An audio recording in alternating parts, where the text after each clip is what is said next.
So 8-pin wasn't the answer to our mobile typing woes. However, there is another non-traditional keyboard on the market. I'm Taylor Martin, this is Pocketnow, and this is the Minuum keyboard.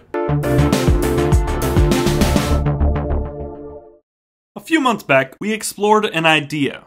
While touchscreen typing is better than it's ever been before, thanks to trace typing and predictive text, we're not convinced the standard layouts that work so well on physical keyboards are the best solution for typing on a touchscreen. So I spent a week using the rotary-style 8-pin keyboard that was built on some interesting science. By the end of that week, I realized 8-pin, at least in its current form, was not the answer. In the video, I also mentioned one other non-traditional keyboard, Minuum. At the time, the Minuum project was still seeking funding as an Indiegogo campaign, so it wasn't available for download. Yesterday, however, the private beta for Indiegogo backers kicked off, and I instantly dropped what I was doing to install the keyboard. But first, what is Minuum? Like the creators of 8-pin, the minds behind Minuum questioned why we still use an age-old key layout that was first implemented on typewriters.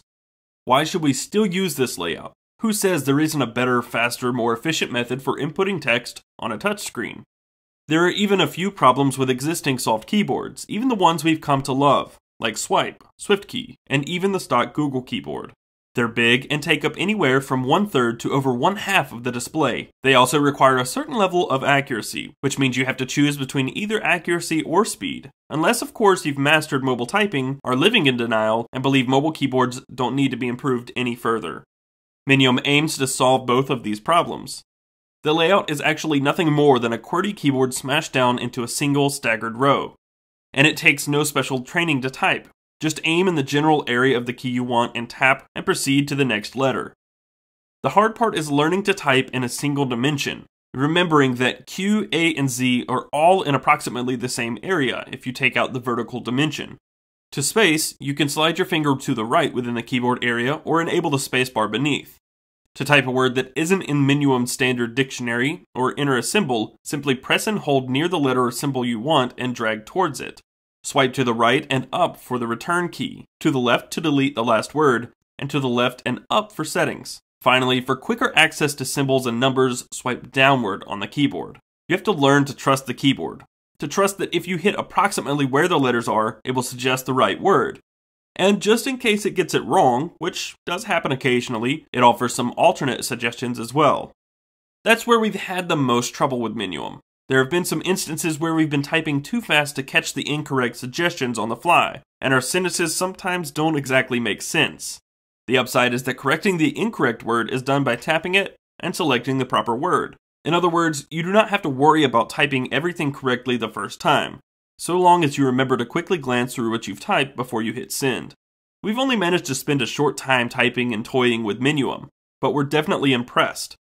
No, it isn't perfect, but this is only the first beta, and it's already on a very positive track. That said, there are a few things we'd like to see added, such as the ability to learn your typing habits from Twitter or Facebook, a now standard feature on many third-party Android keyboards. But in its current form, it does exactly as the development team promises. It allows fast, sloppy typing with large fingers, and takes up only a small fraction of the display.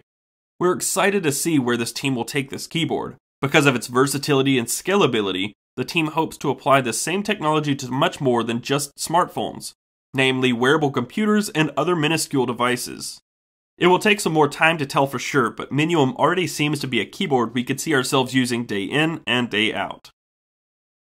Be sure to give this video a thumbs up if you enjoyed it and you want to see more videos like this one, and don't forget to subscribe and follow us in all the typical places, Twitter, Google+, and Facebook at Pocketnow. I'm Taylor Martin. You can find me on Twitter at CasperTech. I'll see you next time.